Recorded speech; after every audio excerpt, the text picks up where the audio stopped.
वो क्यों नहीं होता?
यस दोस्तों, नमस्कार, जय श्री कृष्ण। आप सभी का तहे दिल से हार्दिक स्वागत।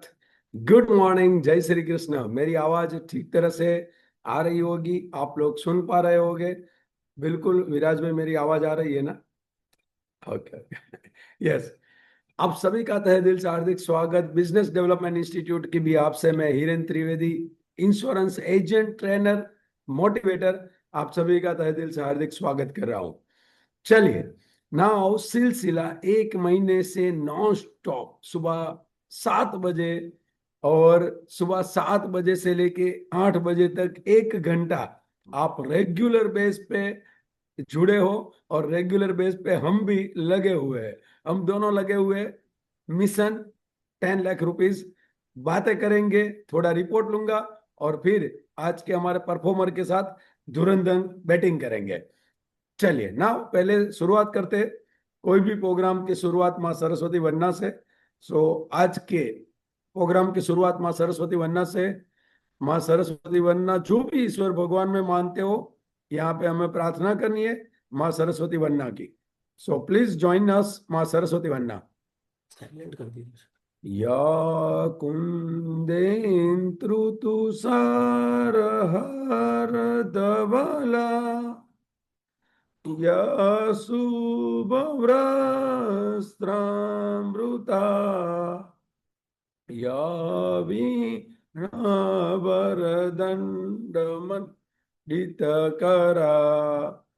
या श्वेतपद्मासना,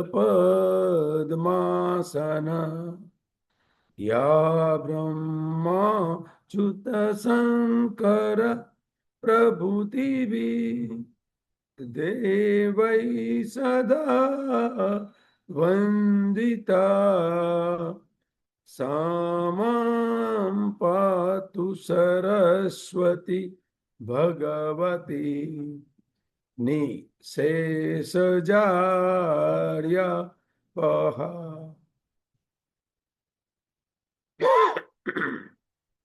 So thank you, all of you. Thank you very much. Yes, once again आप सभी का तहे दिल से हार्दिक स्वागत। ऑलमोस्ट अभी कई सारे लोग जुड़ रहे हैं, पैनल फुल होने की नजदीक में है। आप सभी का तहे दिल से हार्दिक स्वागत। जय श्री जगन्नाथ, जय गुड मॉर्निंग, जय Shri Krishna, all of you, नमस्कार। नाउ दोस्तों, आज के सेशन में आप सभी का तहे दिल से हार्दिक स्वागत कर रहा हूं। And well begin half done. शुरुआत कोई भी अच्छी होती है, अंत जबरदस्त, माइंड ब्लोइंग, अनएक्सपेक्टेड, जो हमने सोचा नहीं है उससे भी अधिक हमें अंत होता है। शुरुआत नए साल की हो, शुरुआत कोई काम की हो, शुरुआत कोई बिजनेस की हो, शुरुआत अच्छी होनी चाहिए। और आप लोग ये अच्छी शुरुआत में लगातार लगे रहे हो, हमारे साथ ही नॉन स्टॉप।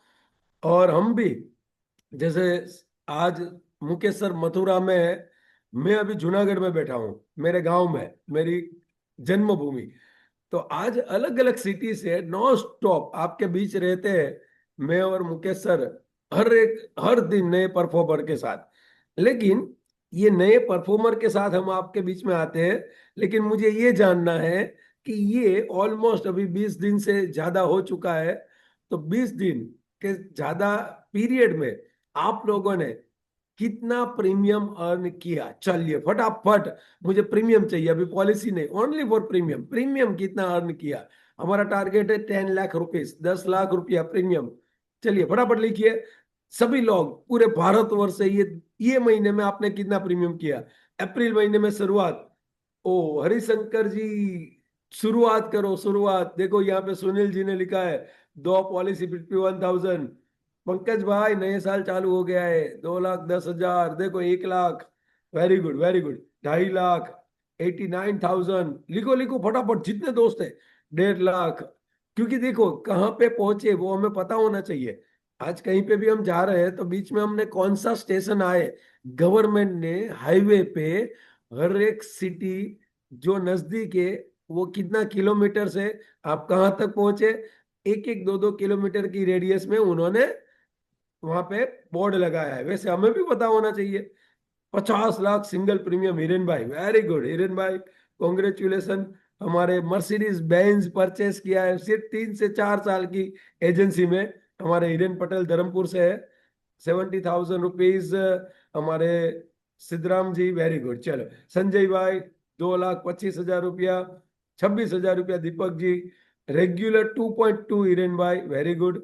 35,000 राजकुमार जी। 6 लाख रुपया Hitendra ji Kumar, very good Hitendra bhai. Yes, Gajraj Singh, 3,34,000 premium, 6 policy, good. 40 lakh premium Harshad bhai Patel, single premium.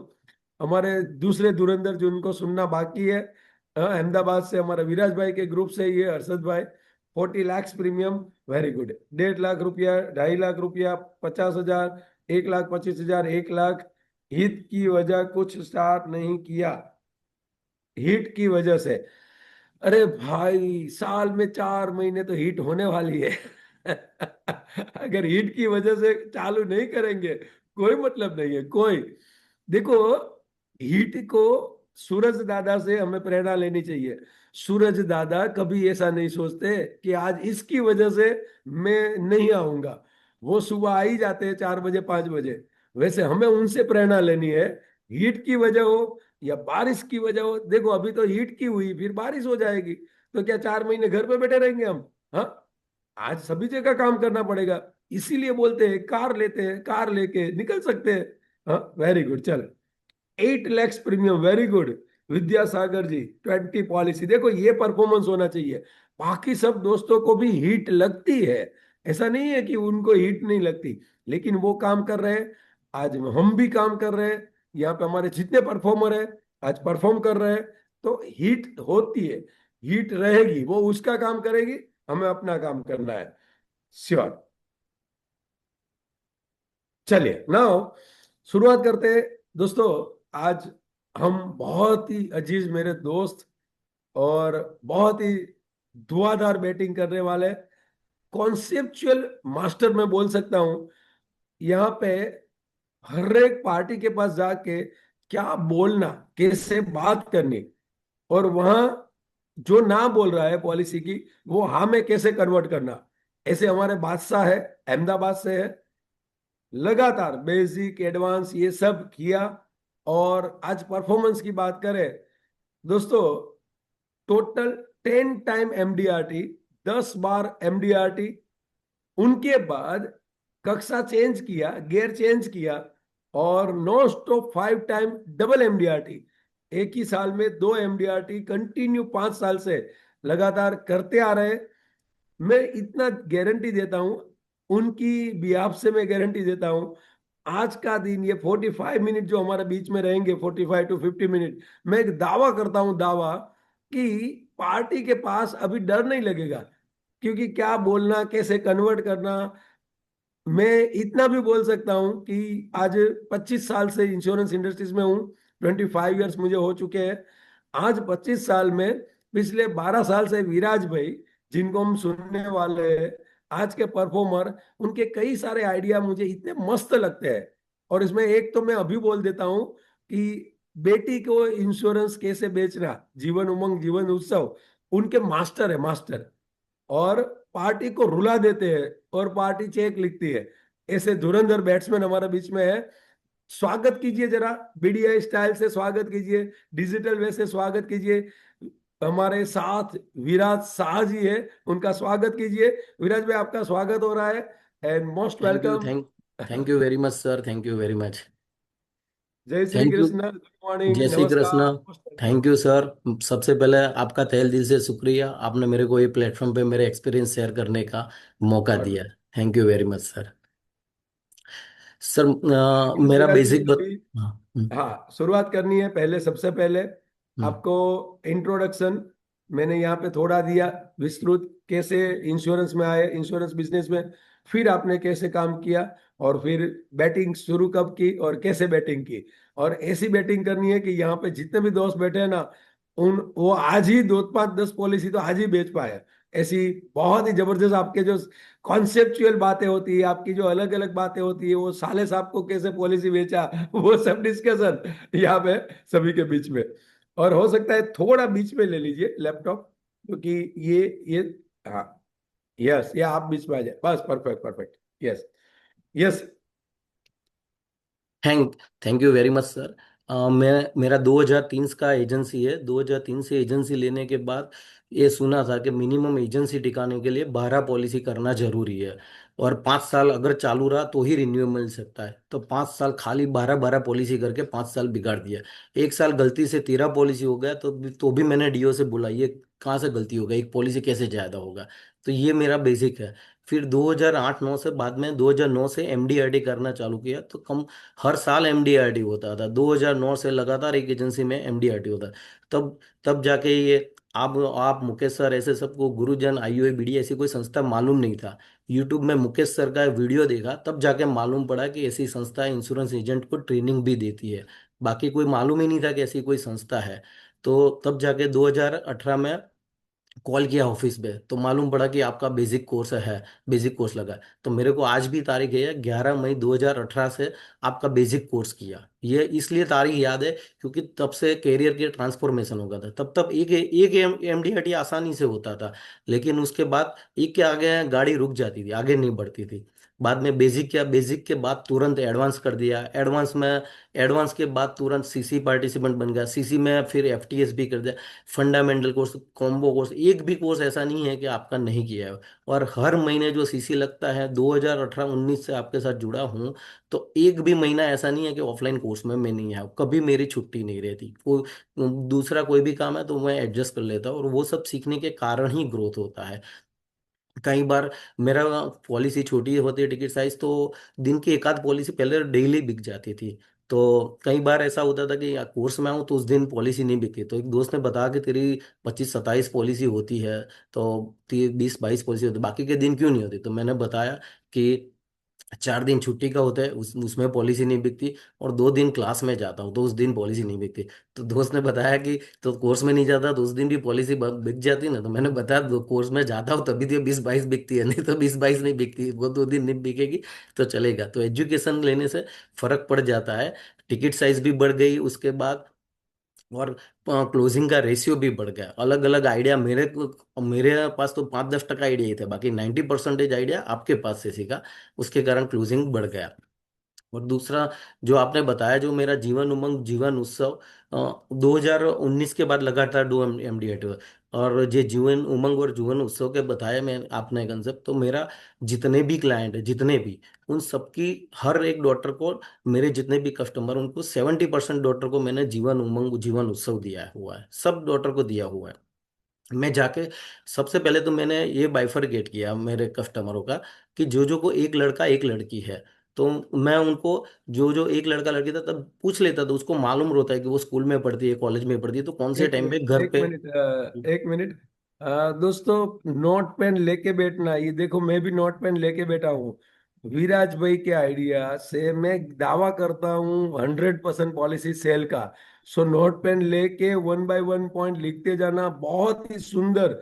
मैंने कई सारे पॉलिसी बेची है ये आइडिया पे। और कंटिन्यू अभी आपको टॉप टॉप जो लगते हैं, जो ना बोलते हैं, उनको कैसे कन्वर्ट करने, ये बहुत ही अच्छे, बातों बातों में, हंसी मजाक में वो कन्विंस करते हैं। सो नोट पेन लेके कुछ भी लिखना है, यहाँ पे एक एक पॉइंट लिखते जाना। बहुत ही इमोशनली प्रेजेंटेशन यहाँ पे दे रहे हैं। यस विराज भाई, कंटिन्यू प्लीज। तो पूछ लेता हूँ उनको, लड़की जब घर पे होती है तो उस टाइम पे मैं उन पे घर पे जाता हूँ। फिर ऐसे ही बात करता हूँ, कोई पहले ये बताता नहीं हूँ कि मैं प्लान बेचने आने वाला हूँ, पॉलिसी बताने वाला हूँ, कुछ नहीं। लेकिन उसकी लड़की घर पे जब होती है, स्कूल कॉलेज में पढ़ती है, वो होती है, तब उसको घर पे जाता हूँ। फिर बैठते दूसरी दूसरी बातचीत होती है।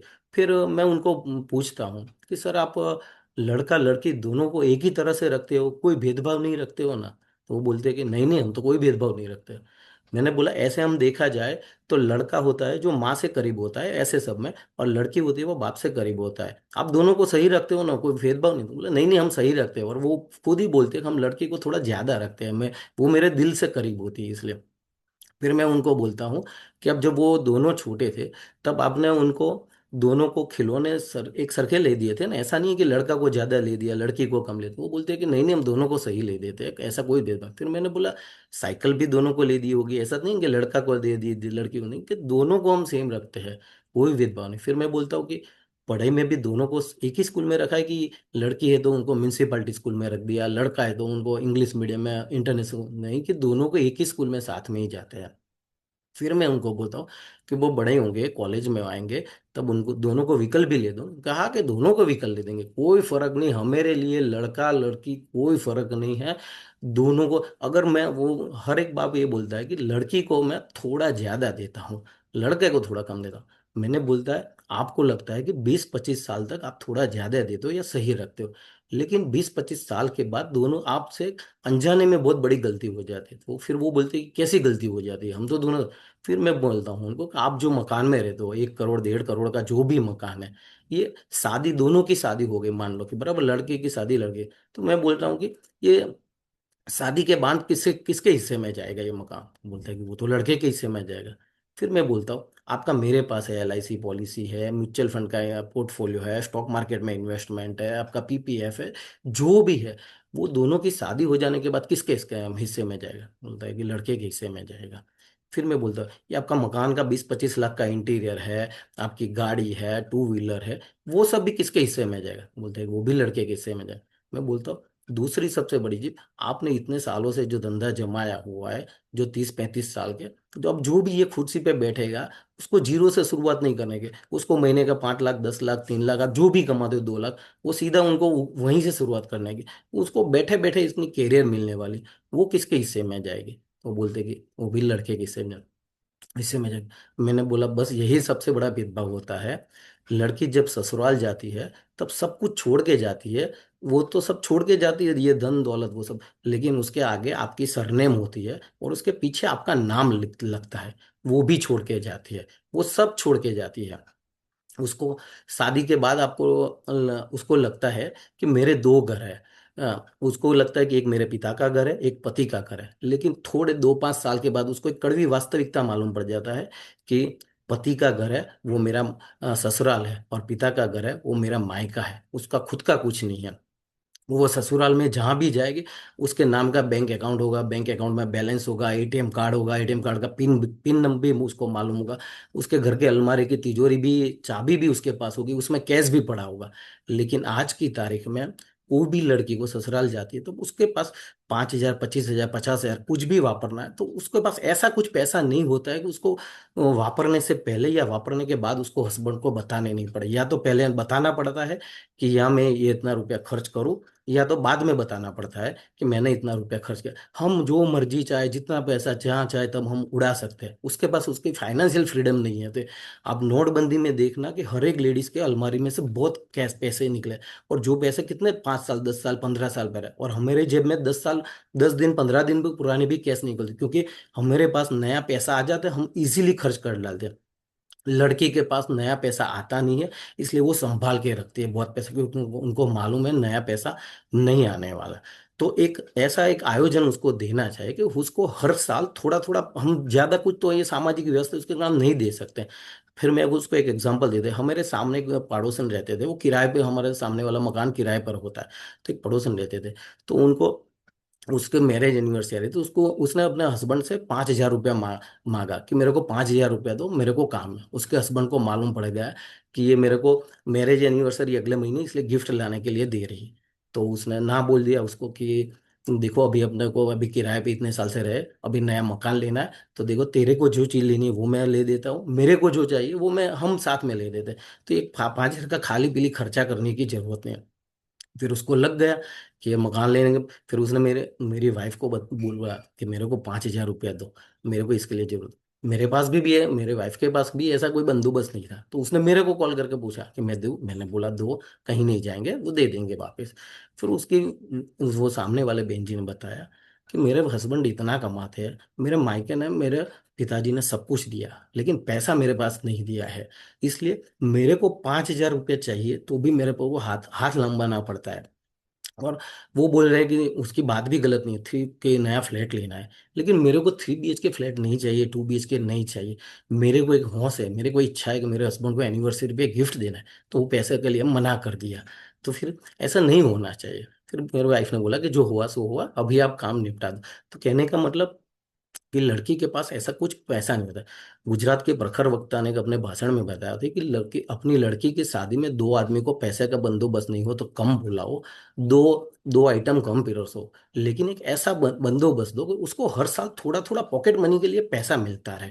हमारा मोबाइल आज टूट गया ना तो आज ही नया आ जाता है। अपनी वाइफ का मोबाइल, लड़कियों का मोबाइल कितने दिनों महीनों तक, टफन ग्लास भी एक टूटता है तो महीनों तक ऐसे ही चलता है, बैलेंस बगैर भी कितना ही पैसा, क्योंकि हर उसको छोटी छोटी चीज के लिए पैसा मांगना पड़ता है। तो उसको अपने छोटे छोटे हिस्सों के लिए, पॉकेट मनी के लिए पैसा मिले, ऐसा बंदोबस्त करना चाहिए। और LIC का जीवन उमंग जीवन उत्सव पॉलिसी में एक ऐसा बंदोबस्त है, उसको लाइफ टाइम, और अब उसको जन्मदिन के दिन पैसा मिले, ऐसा बैक डेट से चालू करो तो ऐसा बंदोबस्त हो सकता है उसको लाइफ टाइम उसके जन्मदिन के दिन पैसा मिले। आप सोचो कि अगर उसके जन्मदिन के दिन उसके अकाउंट में से मैसेज आया, सीधे मोबाइल खोला, मैसेज आया, your account is credited with 1 lakh rupees, 2 lakh rupees, उस वो लड़की के इमोशन कैसे हो गया। तो एक ऐसा बंदोबस्त करो। बाकी पढ़ाते लिखाते शादी तो सब करवाते हैं, लेकिन एक कदम जो आगे आप करोगे कि उसके लिए एक आप ऐसा, उसकी शादी के बाद भी आप ऐसा कुछ बंदोबस्त करोगे, तो वो आपको याद रखेगी। बाकी हम शादी में कितना भी खर्च करें, हम दो जितना 300, 500, 1,000 आदमियों को बुलाए, कितनी आइटम को, ज्यादा फिर से, वो सब हमारा समाज में स्टेटस दिखाने के लिए करता है। वो लड़की को कुछ फर्क नहीं पड़ता, आप 300 आदमियों के बीच उसकी शादी कराओ या 1,000 आदमियों के बीच कराओ, 2 आइटम मेहमानों को पिरोसो या 200 आइटम पिरोसो, उसको कुछ फर्क नहीं। उसको तो क्या, आप लड़की को पूछो, लड़की की शादी है, लड़की को पूछो कि तेरे को क्या चाहिए, तेरे को मैं 2 आइटम ज्यादा पिरोसू सबको, या दो दो मेहमान को ज्यादा बोला वो चाहिए, या तेरे को मैं लाइफ टाइम पैसा मिले। तो कोई, हर एक लड़की यही बोलेगी कि मेरे को ये चाहिए। मैं गांधीनगर के पास पीपल्स कस्टमर को ये बता रहा था, तब वो कस्टमर की बेटी ने बताया कि मैं, अगर पिताजी आपने ऐसा मेरे लिए किया ना, तो मेरे बर्थडे के दिन में मोबाइल के DP में मेरा फोटो नहीं होगा, आपका फोटो होगा। वो लड़की के इमोशन होते। अब लड़के को समाज की व्यवस्था के अनुसार चाहे कितना भी दो, उसको मकान दो, फैक्ट्री दो, उसके कितना भी दो, लेकिन वो आपके लिए थैंकफुल हो या नहीं हो उसकी कोई गारंटी नहीं सर। लेकिन लड़की के लिए एक छोटा भी इतना प्रोविजन कर दिया ना, तो लड़की पूरी जिंदगी आपके लिए थैंकफुल होगी। हमारे का कस्टमर है, उसकी कर्णावती क्लब में शादी हुई थी। धामधूम से था, तो शादी हुई, टीजीबी का कैटरिंग था, उसके पिताजी ने पैसे पैसे खर्च करने में कोई कसर नहीं छोड़ी। फिर भी आज भी उसके वो लड़की मेरे को मिलती है तो वो मेरे को बोलती है कि आपने सर, मेरे जो पिताजी ने आपके पास से मेरे पॉलिसी लिया है ना, वो बहुत बढ़िया है कि मेरी हर बर्थडे के दिन 1 लाख रुपए आता है। तो मेरे हस्बैंड को ये लगता है कि तेरे पिताजी वहां बैठे बैठे 1 लाख भेजते, तो वो हर हर जन्मदिन के दिन वो मेरे को थोड़ा पैसा जोड़ के गोल्ड ले देते हैं, हम कहीं बाहर घूमने जाते हैं, कोई बार फोन लेते, लेकिन एक भी बर्थडे मेरा खाली नहीं गया कि मेरे को कुछ नहीं मिला। तो ये बढ़िया प्लानिंग है। वो कभी उसने नहीं बोला कि मेरे कर्णावती क्लब में शादी हुई, टीजीबी का कैटरिंग, क्योंकि उसका वो मायने उसके लिए वो कुछ नहीं रखता, उसके लिए वो हर महीने पैसा मिलता है, वो मायने रखता है। अगर अपने को ये लगता है कि उसकी पायल की झंकार से अपना अपना घर स्वर्ग हुआ है, तो ही ये करना। अगर आप वो लड़की को अपनी सांप का भारा नहीं, तुलसी का क्यारा समझते हो, तो ही करना। बाकी ये करने की कोई जरूरत नहीं। और सर, ये भरने के फिक्स टर्म होती है 11 साल। 11 साल भरने के बाद आपको 14वें साल से लाइफ टाइम मिलेगा। अगर आपको मान लो कि आप बोलोगे कि अभी पैसा नहीं है, अभी नहीं करना है, तो लड़की को अपने के हिस्से का पैसा 2 साल 3 साल कम मिलेगा, तो भर करना ही है तो अभी से चालू कर दो, तो उसको जल्दी जल्दी पैसा मिलना चाहेगा। और हम मैं मानता हूँ कि उसका भाई उसका ध्यान रखेगा, शादी के बाद कोई तकलीफ नहीं पड़ेगी। लेकिन भाई भी तब तक ध्यान रख पाएगा जब तक भाई की बाई यानी उसकी वाइफ नहीं आएगी, तब तक। बाद में भाई को भी 500 5 हज़ार रुपया देना हो ना, तो वाइफ के आंख के इशारे वो देना नहीं देना वो तय होगा। बाद में कोई गारंटी नहीं है कि उसको मिलेगा नहीं मिलेगा। और सर मालूम है, लड़की जब शादी शादी होती है, विदाई होती है, तो विदाई में सबसे लास्ट में उसके पिताजी को मिलती है। बात सबसे पहले सबको मिलती है कि उसको मालूम है कि उसको पिताजी को मिलने के बाद और किसी को मिलने के लायक इतनी गदगदी हुई होगी, और किसी को मिलने के वो लायक नहीं हुई होगी। एक सर एक मालूम है कि एक बार एक घर में लड़की और पिताजी दोनों अकेले थे, और दोनों अकेले थे, तब अचानक बिजली चली गई। तो बिजली चली गई, तो पिताजी अंदर जाके बैटरी और दीवा की वो व्यवस्था करने लगे, तो लड़की रोने लगी। फिर पिताजी ने बैटरी से चालू किया, फिर पूछा कि क्यों आप रो रहे हो। तो वो लड़की ने बोला कि मेरे को लगा कि मैं खो गई। पिताजी ने बोला नहीं, तू कहीं नहीं खोएगी, मैं जब तक जिंदा हूं तेरे को कुछ नहीं होगा। तो सर, जब लड़की ससुराल जाती है ना, तब ऐसे ही कहीं खो जाती है, उसकी छोटी छोटी अरमान है, खो जाते हैं। आपको मालूम है, मान लो कि उसकी शादी के बाद आपको मालूम है उसको पिंक कलर का ड्रेस अच्छा लगता है। आप शादी के बाद उसको घड़ी घड़ी देने नहीं जा पाओगे, लेकिन उसके पास आपने जो व्यवस्था की होगी, तो उसके पैसे से वो दे पाएगा। मान लो कि उसको ये मन लगा कि मेरे पिताजी को माता जी को या मैरिज एनिवर्सरी है, बर्थडे पे कुछ गिफ्ट देना है। मान लो कि वो जहाँ गई है ससुराल में, वहाँ ऐसा कोई गिफ्ट सेलिब्रेशन का करते ही नहीं है, किसी को गिफ्ट देने का रिवाज ही नहीं है, तो वो कैसे मतलब बोलेगी कि मेरे को मेरे पिताजी को गिफ्ट देना जाना। लेकिन खुद का 50 या लाख 2 लाख 5 लाख होगा, तो वो 2 5 लाख में से वो कर पाएंगे। उसके पिता हस्बैंड को कभी पैसे की कोई तकलीफ ही नहीं पड़े, मान लो कि, लेकिन कभी कोई उसको बच्चों की जरूरत है, उसको पिता हर बच्चे को क्या लगता है कि मेरे को खिलौने पिताजी ने लिए दिया, मेरे को ये चीज पिताजी ने कर दी, ये सब पिताजी ने कर दिया, माता जी का कहीं नाम नहीं होता। इवन बच्चों के पीछे भी पिता का ही नाम आता है। तो अगर आप ऐसा बंदोबस्त करो, तो उसके जेब में भी 2 5 लाख रुपए सालाना रहेगा, तो उसको कुछ भी करना है तो वो कर पाएगी। उसको बच्चों के लिए, हस्बैंड के लिए कुछ भी गिफ्ट देना है तो दे पाएगी। आज भी मान लो कि हमारे हिंदू रिवाज में दिवाली है, बर्थडे होता है, तो सेलिब्रेशन कहीं भी होता है ना, तो माँ बाप लड़की के हाथ में 500 1000 रुपया देते हैं। क्यों? क्योंकि उसको छोटे छोटे डिजीज के लिए काम आता है। तो उसकी कोई भी जरूरत होगी तो उसमें से काम आएगा। तो इसके लिए करना सब जरूरी है। तो भी ऐसा कहता हूँ तो सब लोग कर देते हैं। बढ़िया बढ़िया विराज भाई, बहुत ही मस्त कंसेप्ट और बहुत ही जबरदस्त कंसेप्ट। दोस्तों, ये कंसेप्ट मैं यूज कर रहा हूँ। हाँ, तालियां वालियां बजाओ, मस्त बढ़िया। देखो ये गुब्बारे बुब्बारे विराज भाई। और सच बताऊं ना, मैं विराज भाई आपका कॉपी मारता हूं मैं भी। और लोग रो पड़ते हैं, लिटरली मैंने देखे, आंखों में से आंसू है, और बोलते हैं नहीं नहीं कर दे चेक। और इमीडिएटली वहां पे मैंने जीवन उमंग और जीवन उत्सव, ये दोनों पॉलिसी सबसे ज्यादा ये आइडिया से मैंने बेची है विराज भाई।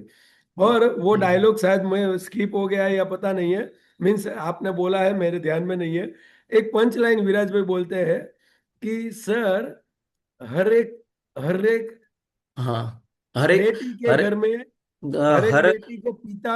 हाँ, बोलिए हर बोलिए। लड़की हर लड़की के नसीब में पिता जरूर होता है, लेकिन हर पिता के नसीब में लड़की नहीं होती है। बराबर। कुदरत ने आपके नसीब में लड़की दी हुए, कन्यादान का एक अवसर दिया है, तो उसको अच्छी तरह से निभाओ। ये पंच लाइन में जब बोलता हूँ विराज भाई, रियली दोस्तों, ये मैं पंच लाइन बोलता हूँ ना, लोगों के आंखों में आंसू आ ही जाते हैं। क्योंकि हर एक पिता के नसीब में लड़की नहीं होती। ये पंच लाइन है। ये पंच लाइन में इमीडिएटली चेक निकलता है, ठाक करके 1 लाख 2 लाख 5 लाख का प्रीमियम निकलता है। बहुत ही बढ़िया विराज भाई। और विराज भाई थोड़ा वॉल्यूम बढ़ाना पड़ेगा, ऐसा 2-3 लोगों ने, वैसे तो ये भी ओके है, 2-3 लोगों ने वो भी बोला कि ये भी ओके है। अभी मस्त मस्त जो नहीं मान रहा है और उनको कैसे मना रहे हो, क्योंकि आपके पास तो भंडार है पूरा कैसे मना रहे हो। वो साले साहब का भी एग्जाम्पल नहीं मान रहे थे और कैसे बात किया। देखो दोस्तों, हंसी मजाक में अगर लेवल से है तो कभी कभी थोड़ी हंसी मजाक से, अगर लेवल ऊपर है यानी पार्टी एज में ज्यादा है या फाइनेंशियली आज एक कैपेसिटी अच्छी है, तो उस हिसाब से, हर एक हिसाब से, एक मुकेश सर अक्सर बोलते हैं, हम लोग अक्सर अक्सर बोलते हैं, एक अच्छा सा स्क्रिप्ट बनाना होना चाहिए हमारा। 1 या 2 स्क्रिप्ट ऐसी बना के अगर मार्केट में गए, काम होता ही है, डेफिनेटली होता है। लेकिन पर्टिकुलरली कोई स्क्रिप्ट होनी चाहिए, जैसे विराज भाई ने यहाँ पे स्क्रिप्ट दिया। यस विराज भाई, और 1-2 एग्जाम्पल जबरदस्त। दूसरा सर, जब किसी के वहाँ एक ही लड़की होती है, तो वो लोग ये बोलते हैं कि हमारे जाने के बाद ये सब उसका ही है, तो हम वो देने की कोई जरूरत नहीं, सब उसका ही है। तो मैं उसको सब लोगों को बताता हूँ, आप दोनों के जाने के बाद तो पूरा लड़का लड़की का ही है, वो तो उसको मालूम है उसके इसका, लेकिन जब तक आप जीवित हो तब तक तो उसको दे नहीं पाओगे ना। और दूसरा ये आपका जीते जी आप दे पाओगे, और उसको ये लगेगा आपको सब बाद में देना ही है, तो अभी से थोड़ा देना चालू करो, तो उसको भी ये महसूस हुए कि मेरे पिताजी ने एक्स्ट्रा कुछ किया है। क्योंकि बाकी तो वो बाय डिफॉल्ट आपके न जाने के बाद तो उसका ही है, तो उसको मालूम नहीं पड़ेगा, लेकिन अभी से करो तो उसको थोड़ा मालूम भी पड़े कि ये सब उसको अभी से मिल रहा है। फिर कितने लोगों को लड़का होता है, तो लड़के को मैं ये बताता हूँ कि ये अभी सब लोगों को सब पेरेंट्स की एक कॉमन फरियाद होती है कि हमारे बच्चे लोग सेविंग करना नहीं जानते, सेविंग करना उसको मालूम ही नहीं है, सेविंग, वो सेविंग का कंसेप्ट ही नहीं है। तो मैं उसको बताता हूँ सेविंग का कंसेप्ट इसलिए नहीं है, हम उसको सेविंग का फायदा नहीं दिखाते। आप अभी से उसके नाम से थोड़ा थोड़ा पैसा बचाना चालू करो, तो उसके अकाउंट में वो 15-20 साल, 25 साल, 30 साल का होगा, उसके अकाउंट में हर महीने पैसा, हर साल पैसा आएगा, तो उसको लगेगा कि ये बिना कुछ काम किए, बिना कुछ एफर्ट डाले ये पैसा आया, तो ये काम आया, तो उसको सेविंग का फायदा मिलेगा, तो वो उसका समझेगा सेविंग करने के लिए, तो वो सेविंग करेगा। मैं ये बताता हूँ कि सेविंग, हम इसलिए वो बच्चे लोग सेविंग नहीं करते कि उसको उसका फायदा ही मालूम नहीं है, तो उसको ये बताना चालू करो, तो ये हो पाएगा। फिर मैं जीवन उत्सव बूढ़े जो यंग पर्सन है, तो उसको ये बताता हूँ कि सबसे ज्यादा पैसा आप कौन से दिन में खर्च करते हो, सबसे ज्यादा पैसा कौन से संडे टू मंडे में कौन से दिन में खर्च होता है, तो सब लोग बताता है कि संडे को खर्च होता है। तो मैं बताऊँ तो 60 के बाद हर दिन संडे है, 60 के बाद हर दिन संडे है, तो वो टाइम पे पैसा चाहिए। फिर कहीं लोग ये ऑब्जेक्शन डालते हैं कि हमने हमारे पेरेंट्स को रखा, तो हमारे बच्चे भी हमें रखेंगे। तो मैं उसको बताता हूँ कि आप चेक करो कि आपके पिताजी आपके उसके माता पिता को कैसे रखते थे और उसके माता पिता को कैसे रखते थे। तो धीरे धीरे वो लेवल कम होता जा रहा है। हमारे माता पिता ने उसके माता पिता को जैसे रखा, वैसे हम नहीं रख पाते हैं, और हम जैसे नहीं रख पाते, उससे तो और एक कदम नीचे आएगा। बराबर। और हमारे माता पिता ने नहीं किया, उसका कारण ये था कि उसका उसका जीवन मिडिल क्लास और लोअर मिडिल क्लास में गया है। वो पूरी जिंदगी में आबू अंबाजी से आगे कहीं गए नहीं हुए। हम पूरी दुनिया घूमते हैं। वो एक पूरी जिंदगी में उस लोगों ने एक ही टू व्हीलर बजाज सुपर चलाया था, वो मुड़ने के बाद ही चालू होता है, वो पूरी जिंदगी उस लोगों ने की। हम अलग अलग गाड़ी में घूमते हैं, अलग अलग, हाँ, अलग अलग व्हीकल में घूमते हैं, फर्स्ट क्लास लाइफ जीते हैं। तो हमको अपना सेविंग का, फ्यूचर का भी करना चाहिए, नहीं तो बच्चे लोग तो करेंगे ही, लेकिन बच्चे लोगों को ये लगेगा कि पूरी जिंदगी में पैसा पिताजी ने उड़ा दिया और बुढ़ापे में ये अपना हुआ। और हम ये नहीं चाहते कि हमारे बच्चे भी, हम जब 60-65 के हो गए, हमारे बच्चे भी 25 से 35 के हो गए, तो वो भी अपनी लाइफ में स्ट्रगल करते होंगे। वो भी, उसको भी नया मकान लेना होगा, नई गाड़ी लेनी होगी, उसको भी बच्चा होगा, बच्चों को इंग्लिश स्कूल में पढ़ाना होगा, तो वो भी फाइनेंशियल वो भी स्ट्रगल करते होंगे। तो वो स्ट्रगल के बीच हम उसको बोले कि मेरा नी रिप्लेस का ऑपरेशन करवाना है, मेरा मोतिया करवाना है, बाईपास सर्जरी करवानी है, तो वो ना नहीं बोलेगा, लेकिन वो वो अपने को थोड़ा हिचकिचाहट होगी कि मैं उसको बोझरूप बन रहा हूं, और पूरी जिंदगी बच्चे को दिया हुआ है, तो बाद में 60 के बाद रिवर्स क्यों चालू करना, लेने का। ये कि बैंक बैंक बैलेंस जैसा थोड़ा कि पहले भरा बाद में निकाला, भरा निकाला, पूरी जिंदगी देते ही रहना चाहिए। तो ऐसे मैं यंग पर्सन को बेचता हूँ। देखो ये सब पंच लाइन है, बहुत ही मस्त मस्त पंच लाइन यहाँ पे दिया। ये पंच लाइन है, ये पंच लाइन यानी कोई भी मूवी में डायलॉग्स होते हैं ना, डायलॉग्स वो याद रहते हैं ना, वैसे पार्टी यहाँ पे चेक निकालती है। ये सब पंच लाइन अगर बीच बीच में बातें करोगे। देखो विराज भाई ने यहाँ पे, किसी ने बोला कि एक लड़की है तो क्या करे, तो उनका भी जवाब दे दिया। और फिर कैसे उनको कन्विंस करना वो भी स्क्रिप्ट यहाँ पे हमें बता दिया। विराज भाई हमें एक दो आपके हिसाब से बहुत ही अच्छे सेल बताओ। लेकिन हम्म। यहाँ पे दलुबेन ने रिक्वेस्ट किया है कि वो घर और ऑफिस वाला जो एग्जांपल लास्ट शेयरिंग किया था आपने, कोई बोलता है आपके ऑफिस नहीं है क्या? मैं देखो मैं सर। दोस्तों, यहाँ पे विराज भाई हमारे बहुत ही मास्टर बोलने में है। पार्टी, देखो यहाँ पे कई सारे दोस्त नए होंगे जिनकी ऑफिस नहीं है, तो कैसे उनको कन्विंस किया जाए। बहुत ही अच्छी अभी उन्होंने एक सेल किया था पार्टी को और कन्विंस किया था। यहाँ पे वो एग्जांपल देंगे। यस विराज भाई, कंटिन्यू। मैं एक काम से एक क्वेरी थी तो ब्रांच में गया था, बाकी मैं ज्यादा जाता नहीं हूँ। तो एक भाई आए और बोला कि ये मेरे को फॉर्म दिया है कि लड़के की पॉलिसी में नॉमिनी ऐड करवाना है, ये सब क्या होता है मेरे को मालूम नहीं है। तो मेरे को एक नियम है, जो कोई पूछे ना सामने से सवाल, तो उसको जवाब देने के बाद ऐसे ऐसे घुमा घुमा के बाद में नया पॉलिसी वो सब करके उसमें ले आने का।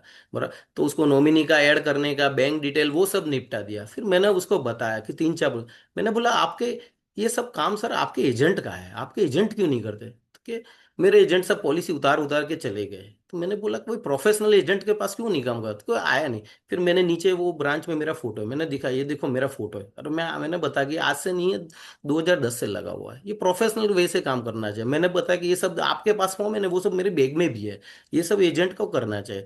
फिर मैं उसने बताया मेरे को कि मेरे को बाद में करना है लड़के के लिए। मैंने बताया कि चलो ठीक है, बाद में करना, लेकिन मैं आज आपको मिलने आता हूँ। मैंने बताया कि आप कहाँ रहते हो, तो उसने बताया विश्वास सिटी, तो मैं सामने साविना सिटी रहता। तो मैंने उसको बताया कि मैं चलो आपको आज रात को मिलने आता हूँ, नजदीक रहते तो मिलने आता हूँ। फिर मैं मिलने गया। फिर उसको लड़के को जीवन लाभ पॉलिसी भी दे दिया, उसी टाइम उसने चेक दे दिया, सर्विसिंग का सब काम निपट गया। फिर उसने मेरे को बताया कि आपका ऑफिस किधर है? मैंने बताया कि मेरा ऑफिस नहीं था बराबर, मैंने बताया कि मेरा ऑफिस सामने साविना सिटी है। तो उसने बताया कि, मैंने बोला क्यों, काम क्या काम है? तो उसने बताया कि मेरा अब ये जितने भी एजेंट है ना, वो घर से काम करते थे और आके चले गए काम करने के बाद। तो कोई ऑफिस है, मैंने आपको आज पहली दफे दिया, काम दिया बराबर, इतना चेक दे रहा हूँ बराबर, तो आपका ऑफिस हो, मेरे को आपका एड्रेस मालूम होना चाहिए। आपको मेरा एड्रेस मालूम पड़ गया, लेकिन मेरे को आपका एड्रेस होना चाहिए। मैंने बोला कि कोई बात नहीं, ये साविना सिटी में ही है। तो फिर पॉलिसी भी चालू होगा, उसने दो तीन रेफरेंस दिया, उसका भी पॉलिसी चालू होगा। फिर एक बार रिन्यूअल आया, तो फिर वो मेरे स्टाफ ने उसको कॉल किया कि मैं चेक लेने आऊं, तो कि नहीं, आज मैं उसके ऑफिस पे चेक देने आऊंगा, कि आज तो मैं आने वाला हूँ उसके ऑफिस पे। फिर उसका कॉल आया कि मैं आपके ऑफिस में आ रहा हूँ, क्या आपके ऑफिस किधर है? मैंने बोला सावना सिटी में ही, आ जाओ। तो फिर वो आए सावना सिटी, फिर बाहर आके उसने बोला ये तो रेसिडेंस पूरी सोसाइटी दिखती है, यहाँ यहाँ ऑफिस किधर है? मैंने बोला अंदर आ जाओ, गेट के अंदर एच ब्लॉक, फिर ब्लॉक के नीचे है। फिर बोला ये तो पूरा फ्लैट का बिल्डिंग है। मैंने बोला फर्स्ट फ्लोर पे आ जाओ। तो आ गए फर्स्ट फ्लोर। तो फिर आए, मेरे को बताया कि आपका ऑफिस किधर है, ये तो आप घर है आपका। मैंने बताया सर मेरे ड्राइंग रूम में ही टेबल है। मैंने बताया सर, जो छोटे डॉक्टर जिसका प्रैक्टिस कम हो, जो प्रोफेशन में सीरियस नहीं होते हैं ना, वो वो अपना अस्पताल और घर बहुत दूर रखते हैं, क्योंकि उसको इमरजेंसी का मालूम नहीं है। और मैं सर ये बिजनेस का इमरजेंसी का मालूम समझता हूँ, इमरजेंसी क्या होती है। आप आधी रात को भी मेरे को कॉल करोगे, नहीं सब देखो मेरे घर पे इसलिए रखा है, मेरे को कोई आधी रात पे भी कि खुद का डेथ क्लेम आया तो क्या जानना है, पॉलिसी कितने की है क्या है, तो मैं आधी रात को आंसर बता सकता हूँ। अगर मेरा ऑफिस मान लो कि इधर 5-7 किलोमीटर दूर है, तो मैं कहाँ से उसको बताऊंगा, आधी रात को मैं 5 किलोमीटर दूर जाके बताऊंगा कितने का पॉलिसी है क्या है वो सब है। तो मैं, कोई मेरे को आधी रात के भी बाहरगाम, मेरे को एनआरआई कस्टमर है, तो बाहरगाम से आए, किसी का आधी रात को कॉल आए, तो मैं इसलिए ये घर में ही रखता हूँ। बाकी मेरे को भी ये अच्छा नहीं लगता, लेकिन जो प्रोफेशनल डॉक्टर है उसका हमेशा देख लेना, क्लिनिक और अस्पताल वो दोनों ऊपर नीचे ही रहेगा, साथ साथ में ही रहेगा, वो अलग अलग नहीं। इसलिए मैंने स्टार्ट, तो लगा हाँ आप तो जब अपने जब प्रोफेशन में जबरे डेडिकेटेड हो, बहुत डेडिकेटेड हो। मैंने बोला हाँ। अभी अभी तो लेकिन अहमदाबाद में साइंस सिटी एरिया में कैश में ऑफिस ले लिया है, 48 लाख से मैं ऑफिस पड़ा है मेरा। तो मुकेश सर ने बताया था कि मुकेश सर ने लास्ट में बताया, अब उसको क्या बताऊंगे कि वो कि ऑफिस में ना मैंने, फिर मैं अब मैं बोलूंगा वो वही भाई आएंगे तो मैं ऑफिस को बोलूंगा, और मैं उसको बोलूंगा कि आपको कभी घर पे आने का खिचखिचाहट होता था, तो घर पे भी आना है तो घर का भी दरवाजा खुला है और ऑफिस का भी खुला है। घर पे भी सब काम हो जाएगा और ऑफिस का भी हो जाएगा, तो आपका काम दोनों जगह चालू रहेगा, इसलिए ऑफिस लिया है। फिर एक सर दूसरा अच्छा सेल बताओ, एक मेरा डेथ क्लेम आया था। तो डेथ क्लेम में पार्टी को लास्ट एग्जामिन सिविल हॉस्पिटल में हुआ था, तो अर्ली डेथ क्लेम में लास्ट में LIC वो फॉर्म फिलअप करवाने को थे, लास्ट में जिस डॉक्टर ने एग्जामिन किया हो। तो तो हमारे तो वो डॉक्टर उनको फॉर्म नहीं भर रहे थे। फिर हमारे MM ग्रुप है, तो MM ग्रुप में मैंने मैसेज डाला कि ये सिविल हॉस्पिटल में फॉर्म नहीं भर रहे क्या। तो एक मित्र ने बताया कि ये मैडम को मिलना, आपका काम हो जाएगा, उसके पास ही होगा और कहीं नहीं होगा। तो फिर मैं, और वो मैडम बहुत खतरनाक है सबको, वो नॉमिनी तो 3 4 बार धक्का खा के खा गया। मैं गया तो मेरे को बोला क्यों आया, मैंने बोला कि ये फॉर्म भरवाना है। तो फिर बोला, मेरे को बोला कि काम करना, अभी तो डॉक्टर नहीं है, अब सोमवार को आना। मैंने बोला कितने बजे आऊँ, तो मेरे को बोला कि सोमवार 11 बजे आना। तो मैं तो सोमवार को 11:45 11 बजे पहुंच गया। फिर मेरे को बोला कि अभी नहीं मिल पड़ेगा आपका, कल शाम को 4 बजे आओ। मैं दूसरे दिन 4 बजे पहुंच गया। फिर मैं जैसे ही पहुंचा, आप तो टाइम के पक्के हो। मैंने बोला मैडम ये मेरा बिजनेस नहीं है, ये मेरा पैशन है, इसके लिए मैं कुछ भी कर सकता हूँ, आप जो भी टाइम जितने बार बुलाओ, आप बुलाते बुलाते थक जाओगे, मैं आते आते नहीं थकूंगा। मैं मैंने बोला आप जो भी जितने बार ट्राई कर लो मैं। और मैंने मेरे डायरी में मोबाइल में लिस्ट बताया, मैंने देखो मैडम ये 20 आदमियों का मेरे को आज मिलने का या कुछ ना कुछ फोन करने का काम है बराबर। तो इसमें आपका सेटिंग नहीं था, फिर भी आपने बोला ना, मैंने ये 19 को आगे पीछे कर दिया, लेकिन मेरे मायने ये रखता है सबसे पहले ये वीडियो है उसको पैसा दिलवाना। फिर उसने मेरे को बताया कि आप कोई भी दिन पे आ जाओ। मैंने बोलता आज मेरी एनिवर्सरी है, फिर भी मेरी एनिवर्सरी के सेलिब्रेट करने से ज्यादा अच्छा ये है कि जिसका जिसका सिंदूर उजड़ गया, जिसका 2 लड़की है, उसका एक 3 साल की है, एक 7 साल की है, उसको आपको मालूम नहीं है मैडम, मैंने अभी तक कितने ही डेथ क्लेम सेटल करवा, मैं डेथ क्लेम सेटल करवाने के बाद उसके घर जाता हूँ तब मालूम पड़ता है। अपने को ये मालूम ही नहीं है कि लोगों को दुख कितना होता है। वो जो मैडम होती है उनकी वाइफ है, उन वो मैडम को शीतलबेन कलप्पा नाम है उनको, खाली 500 रुपया, 5,000 रुपया, 50,000 रुपया, वो मेरे को सीधा बोली कि मेरे को 5,000 50,000 रुपया मेरे हस्बैंड देते थे, वो खर्च करना आता है, मेरे को 1 रुपया पूरी जिंदगी कमाया नहीं और आता नहीं। और मेरी एक लड़की 3 साल की, एक 7 साल की है, तो मैं कैसे कहाँ उसको छोड़ के मैं पैसे कमाने जाऊँ। और उसके मायके में भी ऐसा बंदोबस्त नहीं है, उसके उसके भाई लोग भी गरीब है, तो वो बोल रही है कि मैं उसके पास भी नहीं जा सकती। तो आपको मैडम ये सब मालूम नहीं है उन लोगों की परिस्थिति क्या होती। आपको तो बोल देना कि कल आओ, परसों आओ, 4 दिन। मैंने बोला कि मैडम मैं आते नहीं थकूंगा, आप जब बोलोगे तब मैं आ जाऊंगा, लेकिन मेरे को ये फॉर्म फिलअप करना है। फिर उसने बोला कि चलो मैं आप फोर्ट छोड़ के जाओ, कल सुबह ही 11 बजे ले लेना। और मेरे को बोला कि आपका कार्ड दे के जाओ, मैंने कार्ड दिया, दूसरे दिन मेरे को ले लिया। फिर 3 महीने के बाद उसका कॉल आया कि विराज भाई, मैंने तो नंबर भी नहीं सेव किया था उसका, कहा कि अपने को तो काम नहीं। तो मेरे को बोला कि क्या काम है, तो बोला कि आप आओगे। मैंने बोला हाँ आ जाऊंगा। तो मैंने बोला कौन आप, तो कि 16 सिविल वाला है। मैंने बोला क्या काम पड़ा मेरा, तो क्या पॉलिसी करवाना है। तो मैंने बोला चलो आ जाऊंगा। फिर मैं गया, उसके लड़के की पॉलिसी करवाई। उसने मेरे को बताया कि आपका जो लाइन था ना वो मेरे को बहुत अच्छा लगा, आपके लिए बिजनेस नहीं है ये पैशन है, बराबर है, इसके लिए मैं कुछ भी करूँ। तो मेरे को एक ऐसा एजेंट है, बाकी आपके जैसे कितने ही एजेंट ये फॉर्म भरवाने आते थे बराबर, लेकिन आपके जैसे डेडिकेशन मैंने नहीं देखा देखा इसलिए मैं आपके पास पॉलिसी रख। तो मेरे को ये है कि मेरे लड़के का भी न चाहे कभी भी क्लेम आएगा ना, तो कभी दिक्कत नहीं पड़ेगी, इसलिए। फिर उसने भी पॉलिसी लिया, फिर उसके लड़के का भी पॉलिसी आया, उसकी लड़की का भी आया, 3 4 पॉलिसी। जो मेरे को 4 धक्का खिलाया था वो चारों धक्का वहां वसूल हो गया, कि चारों चारों वहां से पॉलिसी आया। Great great great great. देखो दोस्तों, ऐसी बैटिंग कंटिन्यू विराज भाई करते हैं, कंटिन्यू। आज पॉलिसी में टॉपर है, नंबर ब्रांच ब्रांच में। आज काम में डेवलपमेंट ऑफिसर की टीम में टॉपर है। दोस्तों, आज लगातार विराज भाई ने शुरुआत किया था, लेकिन कई सारे दोस्त अभी पैनल फुल है, तो बता दो विराज भाई को। कोई मीटिंग में किसी ने पूछा कि ये महीने की 20 20 25 पॉलिसी करते हो, 3 4 दिन क्यों नहीं करते? विराज भाई ने बोला ये 3 4 दिन में ट्रेनिंग लेने जाता हूँ। तो बोले ट्रेनिंग नहीं लो ना, अभी 30 दिन में 30 पॉलिसी करो। विराज भाई बोल रहे थे वहां पे, इमीडिएटली बोला उन्होंने कि अगर ये 3 दिन ट्रेनिंग नहीं लिया तो ये 27 पॉलिसी नहीं होगी मेरी, 27 पॉलिसी हो रही है, ये 3 दिन की ट्रेनिंग के हिसाब से हो रही है। दोस्तों इसलिए लगातार देखो, यहाँ पे 10 तारीख तक हम आपके बीच में है, लेकिन जुड़े रहो। आज बेसिक कोर्स करना है, एडवांस कोर्स करना है, या आरआरआर में आ जाओ, इमीडिएटली रजिस्ट्रेशन करो। अभी आप लोगों के लिए सिर्फ ये 2-5 दिन, अभी आरआरआर 1 तारीख से हमारे प्राइस चेंज हो रहे थे, लेकिन ये 2-5 दिन हमने 4 से 5 कई सारे डेवलपमेंट ऑफिसर, कई सारे एजेंट के रिक्वेस्ट आए कि कमीशन अभी जो है वो 4-5 तारीख को कमीशन निकलेगा, तब तक वेट करो, बल्क बुकिंग हमें देना है। हमें एक साथ में हमारे सब मास्टरमाइंड, आज विराज भाई की भी मास्टरमाइंड चल रही है, आज सब लोग आने वाले हैं मुंबई में। आज ये मास्टरमाइंड जो चल रही है, वैसे बल्क बुकिंग अभी 4 से 5 तारीख तक कई सारे लोग करने वाले हैं, इसलिए 5 तारीख तक हमने एक्सटेंड किया है। फिर 5 तारीख से रेट चेंज होने वाले हैं, तो आपने अभी तक बुक नहीं किया है तो कर सकते हो। विराज भाई एक आध कमीशन कमीशन ओवरकम वाला, रिबेट ओवरकम, आप 1 रुपया रिबेट नहीं देते हो, और मास्टर ब्लास्टर एक। एक बार एक कस्टमर के वहाँ पॉलिसी सेल किया, 2 लाख रुपया प्रीमियम था। तो उसने बोला कि सब कुछ सेट हो गया, डॉक्यूमेंट सब, तो उसने बोला कि वापस तो कितना देगा। मैंने बोला कुछ नहीं, 1 रुपया नहीं। बोला क्यों नहीं देगा, मैंने बताया कि दो लोग देते क्यों हैं? तो उसने बोला कि ये ट्रेंड है। मैंने बोला ये ट्रेंड है नहीं, आप जैसे लोगों ने पढ़ा हुआ। फिर बोला कि तेरे को ये नहीं लगता, तेने 15-20 मिनट बताया और 15-20 मिनट में तू 60-70 हज़ार रुपया ले जा रहा है। उसने गूगल कर दिया कि कितना कमीशन मिलता है, फिर मेरे को बताया कि तेरे को इतना रुपया कमा रहा है, तेरे को ये ज्यादा नहीं लगता? मैंने बताया कि अगर 10 मिनट 15-20 मिनट में अगर ऐसे नहीं मिलता, 10-15 मिनट में किसके वहां जाने का, किसके वहां क्या बोलने का, वो सीखने के लिए मैंने बोला पूरी जिंदगी मेरी निकल गई है।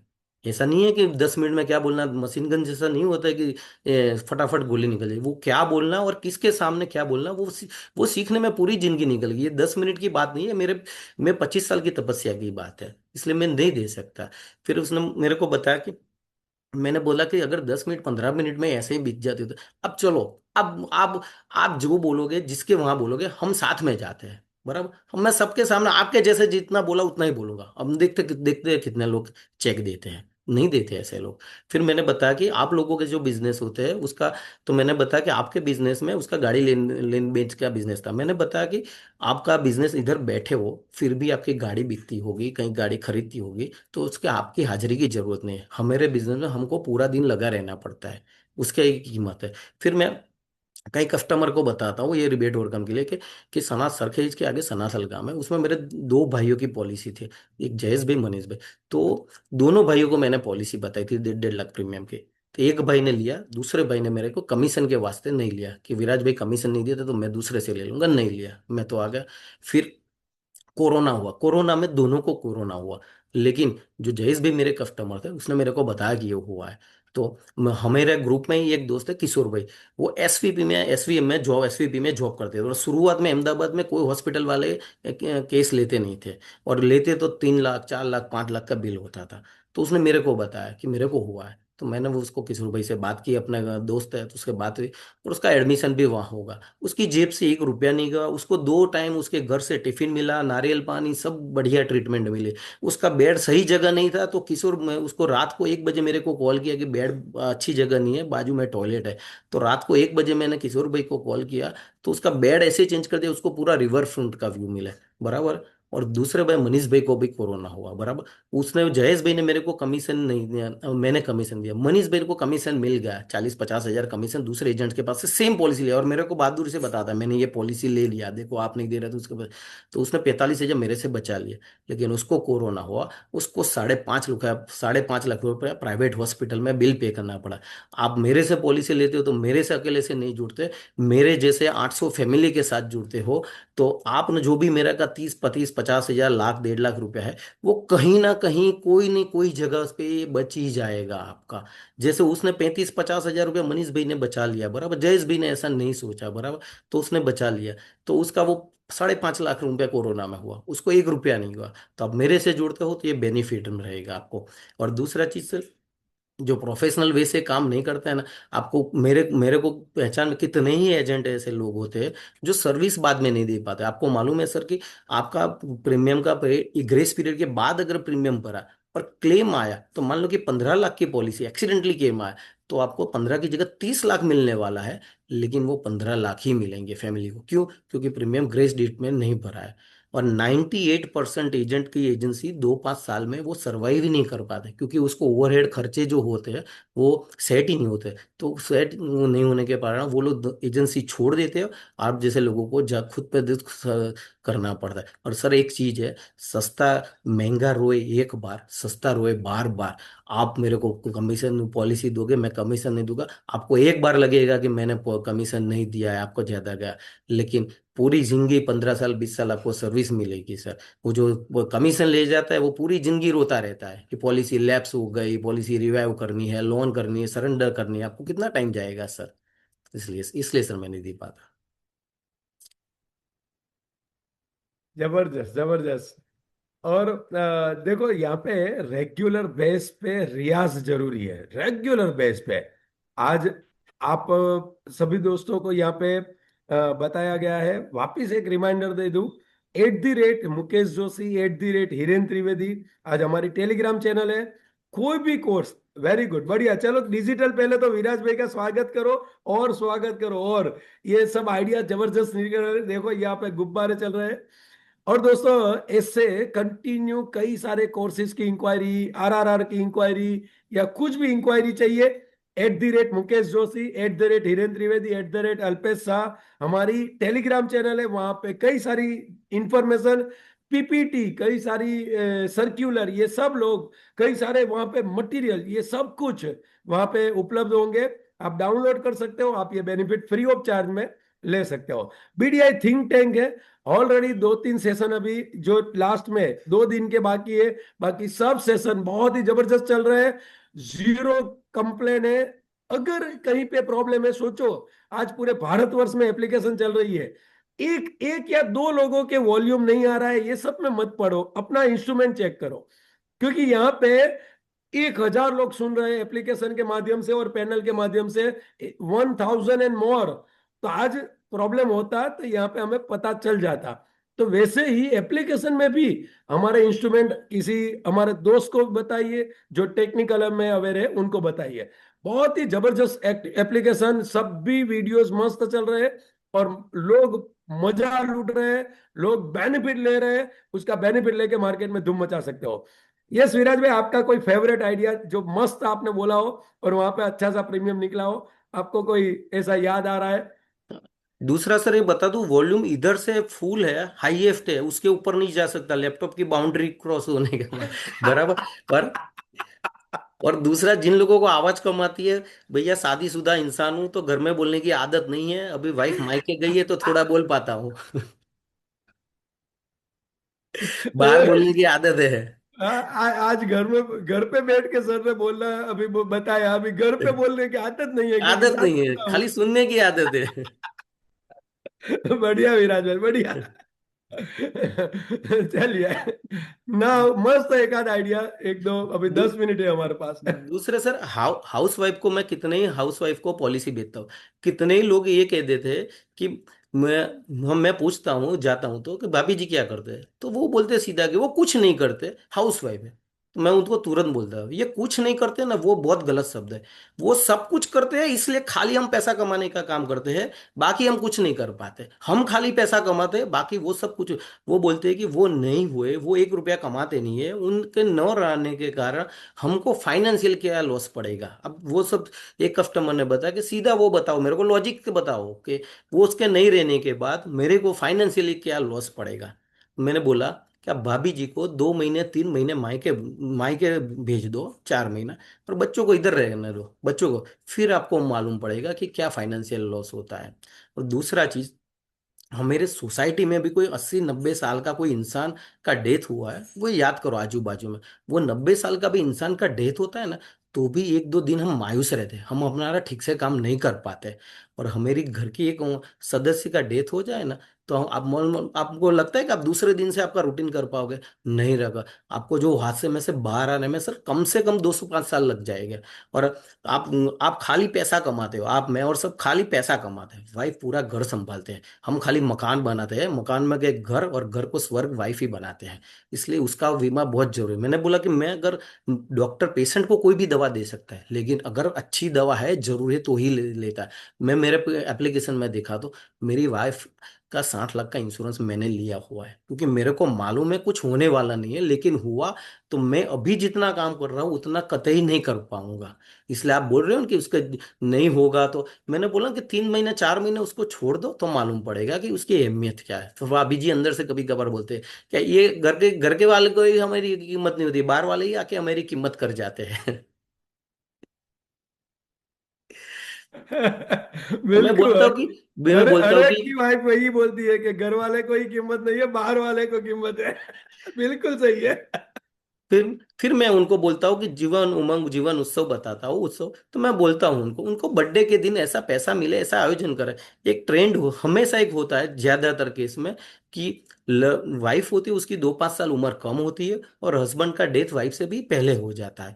तो हमेरे जाने के बाद उसको पैसे की तकलीफ नहीं पड़े, उसको पॉकेट मनी पे थोड़ा इमोशनली अटैचमेंट होता है कि मेरे हस्बैंड ने एक पॉलिसी लिया हुआ है कि मेरे पास हर महीने हर बर्थडे के दिन पैसा आता है। तो उसको लगे कि मेरे हस्बैंड ने भी मेरे लिए कुछ किया है, तो उसके वास्ते ये करो तो अच्छा है, फिर वो कल कर देते हैं। फिर एक पहले तो सर इधर आपके वहां आते थे, उसके पहले तो इको लेके घूमते थे। इको में गर्मी भी बहुत होती है, मकाई के दाने रखो तो पॉपकॉर्न बन जाती है, एसी भी बराबर चलता नहीं। तो अभी क्रेटा में घूमते हैं, तो लोग पूछते हैं कि हमारे पैसे से प्रीमियम ले लेके आप तो क्रेटा में घूमने लगे। तो मैं बताता हूँ कस्टमर को कि सर आपके पैसे से नहीं है। तो मैं बताता हूँ, 2003 में जब से मैंने कमाना चालू किया ना, तब मेरे पिताजी ने एक पॉलिसी, मेरा पगार 2,500 रुपया था, तो पिताजी ने बताया कि तेरी पगार कितनी है? मैंने बताया 2,500 रुपया। तो पिताजी ने बताया तू नहीं कमाता था तब भी घर चलता था, अभी एक काम कर, 2,000 रुपये की एक LIC पॉलिसी चालू कर दे। 300 रुपया पेट्रोल में जाता है, 200 रुपया हाथ खर्च के लिए रख, लेकिन 2,000 रुपये की पॉलिसी चालू कर दे। तो 5 लाख रुपए की मैंने पॉलिसी लिया था एंडोमेंट प्लान, और 20 साल के बाद खत्म हुआ। तो उसका 10,30,000 रुपये मेच्योरिटी आया, उसमें से 1 लाख रुपया जोड़ के मैं एक क्रेटा गाड़ी लाया हूँ। आपके प्रीमियम से तो मेरा पेट्रोल ही निकलता है बराबर। गाड़ी तो मैंने पॉलिसी लिया था। आपको भी अपने लिए या अपने बच्चों के लिए ये सब करना है, क्रेटा मर्सिडीज ये सब कुछ करना है, तो ऐसा पॉलिसी से होगा। खाली पीली ऐसे बताना, और मैं जितनी मेहनत करता हूँ, मैं पकौड़ी भी बेचता ना तो भी इतना कमाता बरा। मैं मेहनत इतनी करता हूँ, काम इतना करता हूँ, तो मैं कमाऊंगा। वैसा नहीं है कि आपके प्रीमियम से हाँ निकलता है, मेरा पेट्रोल निकलता है, फिर बाकी आप बोलोगे ये नहीं निकलता है गाड़ी आपके बस। तो लोगों को सेविंग का अहमियत मालूम पड़ता है। फिर एक एक हमारे पहचान वाले कस्टमर है, तो वो ऐसे बोलते हैं हमारे पहचान वाले कि आओ कभी आओ, तो हम बोलते हैं हाँ आएंगे आएंगे, हम जा नहीं पाते हैं रूटीन में इतने। फिर मेरे को एक बार कॉल किया कि कल आओ ना, लड़की के लिए एक पॉलिसी जरा देखना है, आप कल फ्री हो तो कल 1-2 दिन में। तो मैं तो दूसरे दिन पहुंच गया। फिर उसने बताया, सब समझा दिया, चेक दे दिया, पॉलिसी हो गया। फिर उसने बताया कि तेरे को हम 3 साल से बोल रहे हैं, तू आ कभी, आ कभी आ, लेकिन तू आता नहीं है, और आज बुलाया कैसे आ गया तुरंत? मैंने बताया सर आप आपकी ऑफिस पे जाते हो ना डेली? तो उसने बताया हाँ। तो मैंने बताया आपके वहाँ पॉलिसी सेल करना है, ये मेरी ऑफिस है, उसको मैं कभी इग्नोर नहीं कर सकता बराबर। ये मेरा डेली रूटीन है, उसको मैं कभी, हाँ आपको काम पड़ा और मैं नहीं आया ऐसा बताओ, लेकिन आप बोल रहे हो कि ताना मार रहे हो कि पॉलिसी के लिए बात किया तुरंत आ गया। ये मेरा ऑफिस है, ये पॉलिसी सेल करना है, ये मेरा ऑफिस है, इसलिए मैं तुरंत आ गया। फिर मेरे को बताया कि तेरा तो आपका प्रोफेशन अच्छा है कि 2-4 मीठी मीठी बातें बोल दो, कस्टमर का पैसा ले लो और पैसा कमाते रहो। मैंने बोला खाली 2-4 मीठी मीठी बातें बोल के मुंह हिला के पैसा नहीं मिलता। आप मेरे पहले आपके वहां भी 5-6 एजेंट आके चले गए बराबर, मैं क्यों आ रहा हूँ? क्योंकि मैं सर्विस भी देता हूँ। खाली आके मीठा मीठा बोल के अगर चल जाता ना, तो आप मेरे को वापस नहीं बुलाते सर। फिर मेरे को लगा नहीं नहीं ऐसा, मैं तो खाली मजाक में कह रहा था, बुरा मत लगाना। मैंने बोला मैं मजाक नहीं कर रहा, मैं तो सच्ची में बता रहा हूँ। ये बात फैक्ट है। वो एक साले साहब का एग्जांपल अभी हाँ बोल सकते एक हो तो घर पे एक बैठे हो इसलिए बोल रहा हाँ हूँ। हाँ, नहीं नहीं वो नहीं है अभी। एक बार, आपने साले साहब ना बोल रहे थे पॉलिसी के लिए और हाँ आपने कन्विंस किया था। बहुत ही मस्त आइडिया आपने बताया था। ये यस प्लीज। हाँ, हमारे ग्रुप पे के दुधा सर है, तो उसके ऑफिस पे उसने बुलाया था कि हमारे एजेंट को थोड़ा शेयरिंग करने के लिए आना आप। अभी उसका ऑफिस बापू नगर निकोल के साइड है बराबर। तो वहां जाते वक्त मेरे को रास्ते में कस्टमर नहीं आते, तो बापू नगर उसके वहाँ मेरे ब्रदर इन लॉ के वहाँ मैं चला गया। फिर उसने बोला कि मेरे को आप इधर कैसे? मैंने बोला कि फिर मेरे को मालूम था मैं वो दुधा सर के वहाँ से करना है, शेयरिंग करना जाने वाला हूँ, वो बताऊंगा उससे कुछ नहीं होगा।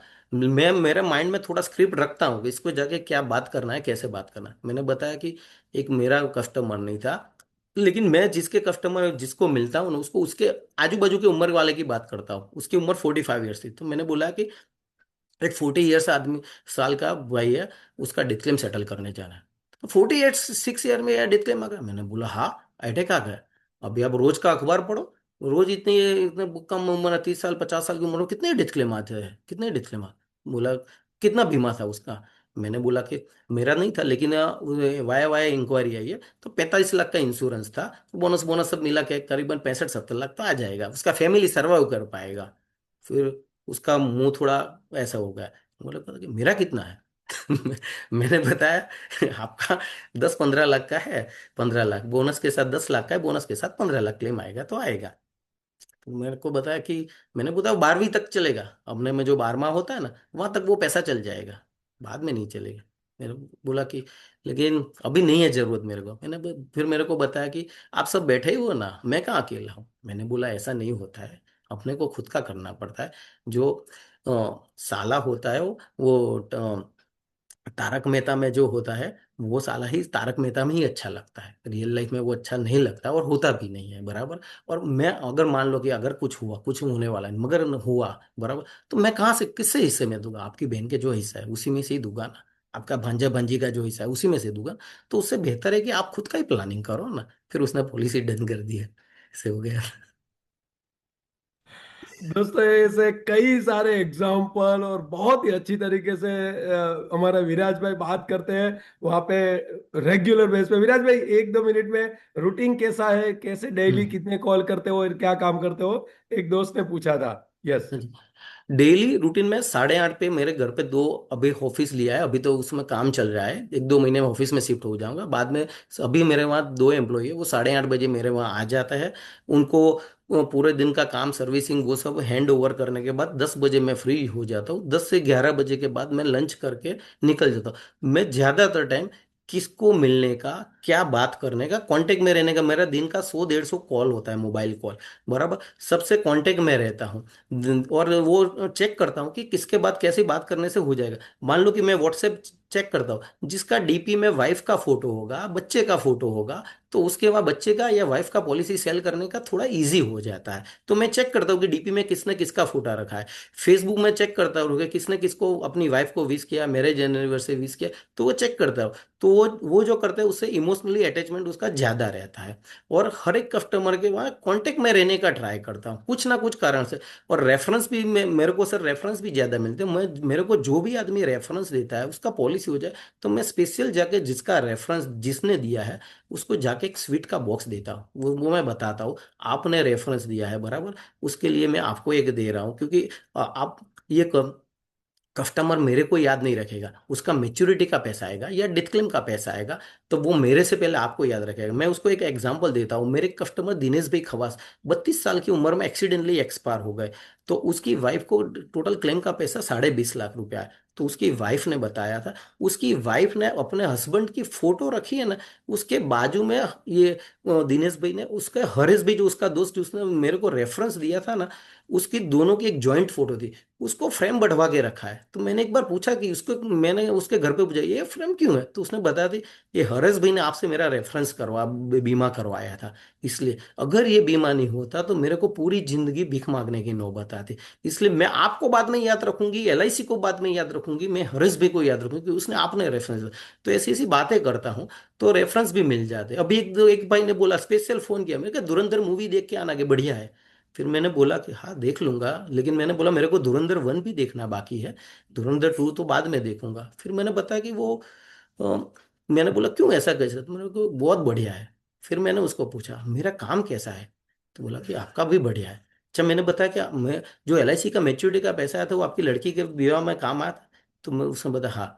तो मैंने बताया कि धुरंधर के लिए आपने मेरे को कॉल किया, आपकी बेटी के लिए जो पैसा काम आया, आप भी 4-5 आदमियों को बताओ ना कि ये पैसा मेरे को काम आया तो बीमा करवाओ। मैंने बोला मैं देखूंगा, लेकिन मेरे को 3-4 आदमियों को आज ही कॉल करके बताओ, रेफरेंस दो कि ये पैसा काम का है और बीमा करवाओ उनसे रेफरेंस। धुरंधर वाला थार आपको कुछ देने वाला नहीं है, बराबर है। मैं तो कम से कम आपको दुआ भी दूंगा जो कस्टमर का बीमा करवाए। आप धुरंधर देखेगा नहीं देखेगा अच्छी बात है, बराबर, अच्छे देखना चाहिए, लेकिन बीमा करवाएगा मेरे से आपसे कहने पर, बराबर है। मैं कहूंगा तो वो करवाए नहीं करवाए गारंटी नहीं है, लेकिन आप करवाए थर्ड पार्टी इम्पैक्ट ज्यादा पड़ती है। तो आप कहेंगे तो वो तो डेफिनेटली करवाएंगे, उसका मेच्योरिटी का पैसा आएगा तो सबसे पहले मेरे को याद करेंगे और आप धुरंधर बनोगे। पिक्चर की धुरंधर बात नहीं करो, अपनी रियल लाइफ में धुरंधर बनो। ऐसे रेफरेंस भी मिलते हैं। बढ़िया बढ़िया बढ़िया। देखो दोस्तों, नया नजरिया दिया कि किसी भी पार्टी की डीपी में बच्चे का फोटो हो, वाइफ का फोटो हो, इसका मतलब बहुत प्यार करता है, तभी जाके तो डीपी रखा है उन्होंने। तो ऐसे दोस्तों को वहां पे प्रोस्पेक्टिंग कर सकते हैं। एक दोस्तों ने पूछा था, प्रोस्पेक्टिंग देखो कहाँ से बिजनेस ला सकते हैं।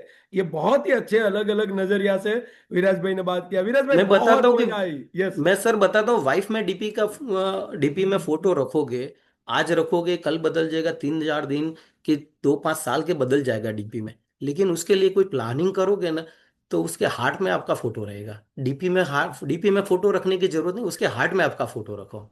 वाह, ग्रेट पंच लाइन, जाते जाते बहुत ही मस्त पंच लाइन कि वाइफ का फोटो डीपी में रखोगे, 2-5-6 महीने साल में बदल जाएगा, लेकिन अगर पॉलिसी किया तो उसके दिल में फोटो हो जाएगा, वो जिंदगी भर हो जाएगा। Great great punch line. Viraj bhai really मस्त, जबरदस्त, सचिन के जैसे आपने बैटिंग की आज। Thank you very much sir. चौके छक्के लगाया। दोस्तों विराज भाई का अभी जोरदार यहाँ पे क्लैपिंग के साथ अभिवादन करें, धन्यवाद करें। रियली ग्रेट, जबरदस्त, मजा आ गई विराज bhai. Thank you very much, आपने टाइम दिया थैंक यहाँ पे, एक थैंक यू घंटा थैंक यू। निकाला। और और सर, जिस जो लोग भी आपके साथ जुड़े, मेरे को तो सर 2003 से एजेंसी था, 2018 तक ऐसी कोई संस्था है वो मालूम ही नहीं था। तो जो लोग खाली ऑनलाइन सीखते हैं, आपकी संस्था से साथ जुड़े नहीं है, तो मेरे को तो 15 साल मालूम नहीं था, इसलिए निकल गया। तो अगर आपको मालूम है तो जुड़ जाओ। मैं गारंटी देता हूँ, मैं बनिया हूँ। एक एक रुपया करने से पहले बहुत सोचता हूँ, लेकिन ये कोर्स की फी में कभी नहीं सोचा। और वो बहुत ज्यादा रिटर्न देता है, आईपीओ में जितना पैसा मिलता है ना, उससे भी ज्यादा इसमें पैसा मिल जाता है ट्रेनिंग में। बिल्कुल सही है, बिल्कुल। आज 10-10 हजार का बेसिक कोर्स करने के बाद आज 10 लाख रुपया लोग महीने कमा रहे हैं। विराज भाई बोल नहीं और सकते वैसे, आप बताते हो कम हो, लेकिन फिर भी साल की ईयरली इनकम जरा फटाफट। 47 लैक्स। फोर्टी अच्छा। सेवन लैक्स सोचो जरा, आज 50 लाख तक पहुंचने वाले इंसान, साल की इनकम यहां तक पहुंचना है तो विराज भाई ने बता दिया, कंटिन्यू ट्रेनिंग और कंटिन्यू ट्रेनिंग, ट्रेनिंग और इम्प्लीमेंटेशन, यही विराज भाई का राज है।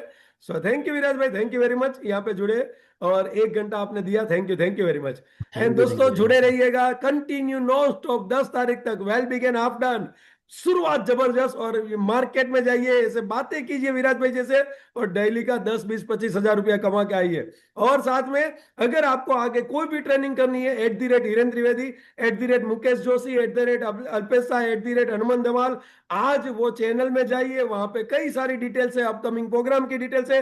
RRR का बुकिंग नहीं किया है, 5 तारीख को रेट चेंज होने वाला है, सो आज ही बुकिंग कर सकते हैं। So thank you very much Viraj bhai, thank you thank very you. Much, thank you all of you. Thank you. मिलते हैं कल सुबह 7 बजे नए परफॉर्मर, नए बैटर, नए धुरंधर के साथ। Thank you very much, thank you all of you, thank thank you. You.